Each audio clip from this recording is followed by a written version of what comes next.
the two parties have a completely different uh, psychological approach to politics. During the Obama years, for example, every time Obama would do something downright deliberate and in some cases malevolent, the conservatives would all tell me, Dinesh, Obama doesn't understand. We simply have to explain to him why giving Iran the means to get a nuclear weapon is not conducive to our security. We simply have to explain to him that putting a wrecking ball into the economy is not good for our economic future. And it was so difficult to convince Republicans that there's no point telling Obama this. He knows this. In fact, that's why he's doing it. He wants to undermine American wealth and power abroad. He sees the US as a colonial power that has had an unjust kind of dominance in the world. And he thinks taking us down a notch or two or three is actually a very good thing for, in a sense, setting the ship of the world right side up.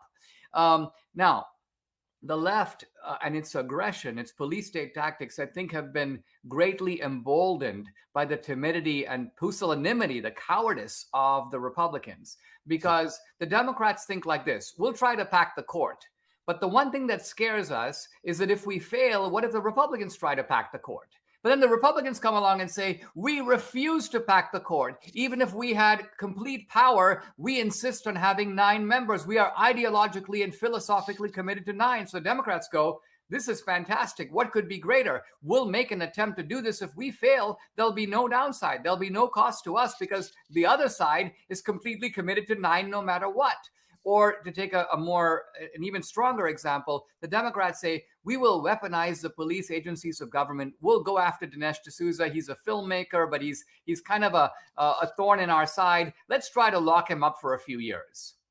But the Democrats would be deterred from doing that if they thought if the Republicans ever come in, they're going to target Michael Moore and Whoopi Goldberg and 7 other people and lock them up.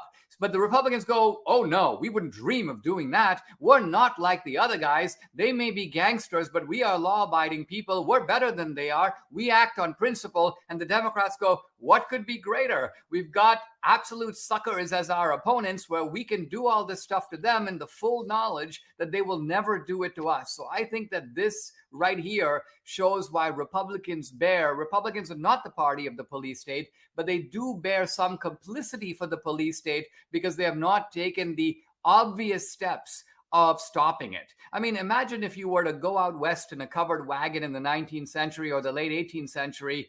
You discover, go with your family, you build a ranch, you're surrounded by outlaws with long guns, and you know that their goal is to burn your ranch, rape your wife, kill your kids. And you say, oh no, I'm not going to go get my rifle because I'm better than they are. I'm not going to use the same vile tactics that they do. In fact, instead, I'm going to write, a strongly worded op-ed in National Review online.